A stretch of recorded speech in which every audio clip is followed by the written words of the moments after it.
Yark. On rejoint l'équipe de 100% Nouvelles. 15h30, c'est le moment d'aller retrouver notre collègue Mario Dumont. Salut Mario. Bonjour. Grève dans le secteur public. Ils étaient plus de 560 000 à manifester aujourd'hui un peu partout à travers le Québec. Et ce sont les membres de la FAE, dis-je, qui débutaient leur grève aujourd'hui. Grève générale illimitée, sans fond de grève. On va écouter ensemble quelques manifestants à qui notre collègue Andy Saint-André a parlé un petit peu plus tôt. Et écoute bien le dernier manifestant à qui il s'est adressé. Je suis d'accord avec eux que c'est vraiment poche que les politiciens augmentent leur salaire, augmentent en ce moment avec l'inflation et que les profs font rien alors qu'ils sont super importants. J'ai pas d'aide qui vient, j'ai 11 élèves sur 18 avec des problèmes. Et j'ai besoin d'aide. Il y a 3 aides pour 300 élèves, c'est pas assez. Ça fait 23 ans qu'on me répète qu'on n'a pas les moyens de me reconnaître à ma juste valeur. C'est assez. On répondrait jamais ça à des ingénieurs, aux policiers, aux architectes. Ça suffit. On est tanné de se faire dire qu'on ne vaut moins. Bon, c'était plutôt pas le dernier manifestant, mais le premier. C'est un jeune garçon qui venait appuyer sa mère, qui disait « Moi, mes 2 parents, ce sont 2 profs de la FAE. Il n'y a aucun salaire qui rentre et ils sont déterminés. » Bref, c'était un petit garçon qui était très articulé. C'est de voir toute la détermination qu'il y a derrière ces milliers d'enseignants aujourd'hui, Mario.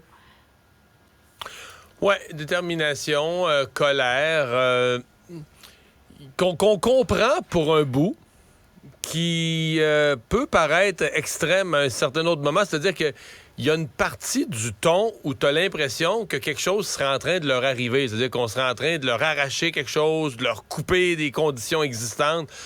Or, c'est comme s'ils sont en colère comme ça dans un univers quand même où il y a unanimité, là, qu'on veut améliorer tout le monde. Le gouvernement, tout le monde veut améliorer les conditions des salariés du secteur public, des enseignants, des infirmières, tout le monde, le gouvernement. Bon, ils disent c'est pas assez, correct, on en discute.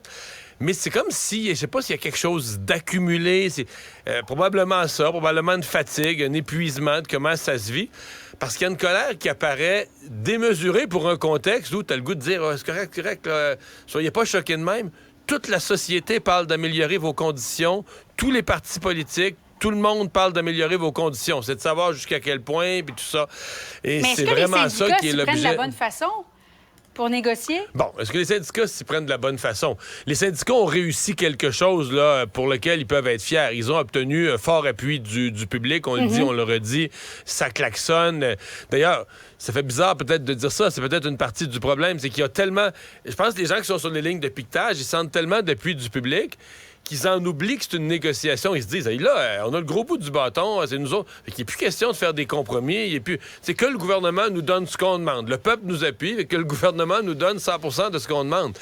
Or, c'est pas tout à fait le concept d'une négociation. Et je dois avouer que ce matin, François Legault dit juste avant la période de questions, le gouvernement est prêt à mettre plus sur la table. Ça me paraissait quand même, tu sais, le gouvernement est déjà à sa 4e offre, là, tu sais. Dit, bon, là, je serais prêt à mettre plus sur la table, mais j'attends en échange une flexibilité. Jusqu'à quel point, par exemple, ce que fait la présidente de la FAE, dire, il n'est pas question, ces sujets-là, on n'ira pas en discuter, on veut rien savoir.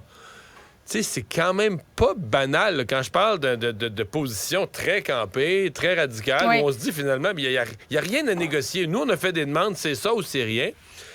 C'est inquiétant, là. Je me mets... Puis je suis convaincu qu'il y a dans la FAE certains enseignants, oui, ils sont mobilisés, puis quand ils sont entre eux, ils se disent mobilisés, mais je suis convaincu qu'il y a des enseignantes, des enseignants qui rentrent à la maison, puis qui doivent se dire, bon, là, j'ai plus de paye. 2-3 jours, c'est correct, mais là, c'est parti pour être jusqu'à Noël. J'aurais plus jamais de paye jusqu'à Noël. Mon syndicat veut rien savoir de rien.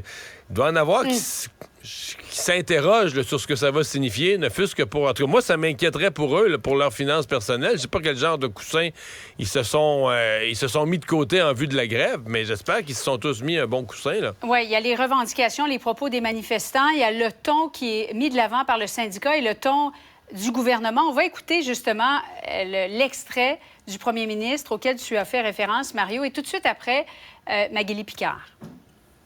Il faut absolument avoir plus de flexibilité. La flexibilité, ça fait longtemps qu'on en a. Et j'espère que le premier ministre réalise que oui, des augmentations salariales, mais aussi on a besoin des meilleures conditions d'exercice d'emploi. Un ne va pas sans l'autre. Mario, tu trouves pas que de part et d'autre, ils sont difficiles à suivre? Ils sont difficiles à suivre. Ce sont des enjeux extrêmement complexes. Oui. C'est sûr que c'est comme impossible pour le public de se démêler là-dedans.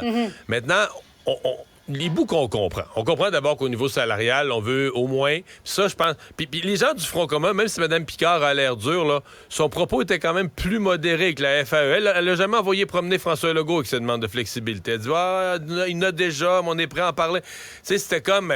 Elle a quand même des milliers de manifestants dans les rues. Elle n'est pas pour dire que le premier ministre a raison. Donc, elle maintient un discours revendicateur, mais on sent l'habileté où passer le ciseau. Là. On sent quand même qu'elle pense à l'avenir. Il faudra faire atterrir toute cette négociation-là sur des résultats. Je trouve que le Front commun, présentement, est en train d'amener la négociation ailleurs. Peut-être de se déradicaliser. Par rapport à ce que je disais tout à l'heure de la FAE, je trouve que le Front commun qui a annoncé pas d'autres journées de grève, on laisse travailler le conciliateur. Là, il y a peut-être la recherche de certaines pistes de solutions, quoi qu'on est loin. Mais oui, c'est sûr que pour les communs des mortels, le gouvernement demande de la souplesse. Mais des exemples de souplesse, c'est dans l'organisation des horaires. Le gouvernement veut se donner certains pouvoirs pour participer avec les infirmières, mais à ce qu'on fasse des horaires qui vont aider, par exemple, à donner des primes de nuit, des primes de fin de semaine. Pourquoi? Pour donner des services au monde. Évidemment, au niveau syndical, on a des acquis, on a l'ancienneté, on a plein excusez-moi le mot, de vieux principes syndicaux qui sont devenus bétonnés. On n'est pas prêt à reculer là-dessus. Fait que, tu sais, c'est pas simple. Et c'est comme si cette fois-ci, du côté syndical, on s'est dit, ça fait des années... C'est vrai qu'ils ont eu des années qui ont été gelés leur salaire, des petites augmentations. Alors, cette année, ils se sont dit, là, c'est notre tour de passer à la caisse. Et de l'autre côté, le gouvernement s'est dit, écoute, c'est pas compliqué, là, ça fait 25 ans que les ministres de la Santé disent ça me prend de la souplesse. Ça fait 25 ans que les ministres de l'Éducation disent ça me prend de la souplesse. Puis ils ont toujours réglé en disant à minuit moins une, tant pis pour la souplesse, là, on l'a pas eu, puis on signe pareil. On signe pareil, on veut éviter les grèves. Et là, des deux côtés, les partis se sont dit cette année, on règle ça. C'est ce qui donne l'espèce de dialogue de sourds qu'on a jusqu'à maintenant. Là. Heureusement que les routes, ça va bien au Québec, Mario. Ironie. Rapport de la VG du Québec et le constat est catastrophique. La moitié des routes du MTQ sont en mauvais état. Pourtant, la ministre Geneviève Guilbeault disait pas plus tard que mardi cette semaine dans la presse, le MTQ, ils sont bons dans les routes, mais ils sont moins bons en transport collectif. Comment est-ce possible, Mario? C'est un déficit d'entretien de longue date. J'oserais dire, on a tous un peu quelque part, je sais qu'on a un climat qui est dur, mais on a tous quand même un peu l'impression qu'on construit des routes qui sont moins durables, là, qu'on veut faire avec le même budget. Là, on arrive avec des budgets toujours limités. On aimerait ça faire, avec le budget pour faire 30 km, on devrait être bon pour en faire 40, mais on met moins épais de matériel en dessous. Non, mais c'est vrai, de matériel filtrant en dessous et tout ça. On a tous cette impression-là. Fait que là, au bout de quelques années, la route, elle a l'air de ce qu'elle a l'air. Mais je pense pas que personne n'a été surpris là, en voyant le rapport de la vérificatrice générale qui nous parle de l'état général du réseau routier. Il faudrait vraiment vivre enfermé dans une tour là, pour pas savoir que les routes sont en mauvais état. Ce qui est un peu inquiétant, c'est que tu dis, le ministère des Transports, un peu comme tu le disais en introduction, n'a pas un portrait si clair puis des si bons outils pour établir ses priorités. Il y a comme un bout, même le portrait qu'on a de nos propres routes n'est pas reluisant. Pourquoi, de l'autre côté de la frontière, les routes sont nickel, Mario? C'est en raison de ce que tu disais? Matériaux avec lesquels on refait la chaussée? C'est une bonne question. Hein? Je sais que si tu parles de ça avec les gens du ministère des Transports, ils vont toujours te dire que c'est une illusion, là, que la pelouse est plus verte dans la cour du voisin, puis que c'est pas vrai. Mais écoute, c'est pas compliqué. C'est sûr que n'importe qui prend la route, tu prends direction Nouveau-Brunswick, tu prends direction Ontario, tu prends direction sud vers le Vermont, l'État de New York, le New Hampshire. T'arrives sur la route, t'as l'impression qu'il n'y a pas les espèces de petites ornières, que la route est dans le plus bel état, qu'il n'y a pas des cracks ces deux sens. On doit tous avoir cette illusion-là parce qu'on voit tous la même chose. C'est pour ça que certains, ils sont de plus en plus nombreux à appeler le ministère des Transports à enlever le ni et à dire juste le ministère des Transports. Bon, Mario, c'était la dernière période de questions pour Manon Massé à titre de co-porte-parole et le premier ministre lui a rendu hommage plus tôt aujourd'hui. Je vais en profiter pour remercier la co-porte-parole de Québec solidaire. Je pense qu'il n'y a personne ici qui doute de son engagement pour défendre les plus démunis de notre société. On a eu aussi l'occasion, tous les deux, pendant la pandémie, d'échanger et de travailler ensemble pour les Québécois. Donc, je veux lui dire un immense merci pour le travail qui est jamais facile là, d'être co-porte-parole, peu importe le parti. Alors, elle quitte son travail de co-porte-parole, mais demeure néanmoins députée de Québec solidaire. C'est tout un travail qu'elle a fait comme co-porte-parole de Québec solidaire, Mario.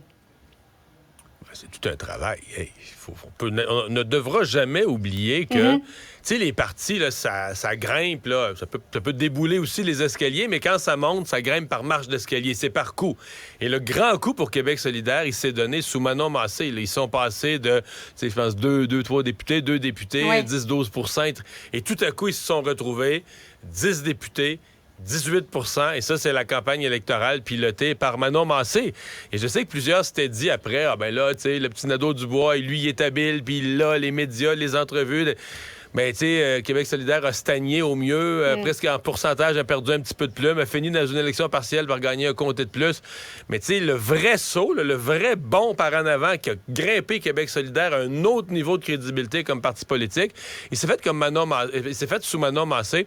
Et je suis obligé de répéter, tu sais, que une des choses sages qui a été dite d'ailleurs par un conseiller de Québec solidaire, c'est que Manon Massé a réussi là où Catherine Dorion a échoué, c'est-à-dire qu'elle était une marginale, une personne qui, dans sa façon d'être, de s'habiller, sa moustache, donne-moi n'importe quoi, son approche très conviviale, mais pas trop formelle d'un procédure, elle était une marginale, et sa marginalité maintenant fait comme partie de notre Assemblée nationale. Elle est rentrée avec des résultats, avec un propos qu'on écoute, avec la défense de gens à qui elle a donné une voix, elle a forcé les autres à les écouter, et elle a accompli un paquet d'affaires. Et ça, pour moi, tu veux l'exemple d'une personne marginale dans son style, mais qui entre dans le top et qui fait des choses, on l'a avec Manon Massé.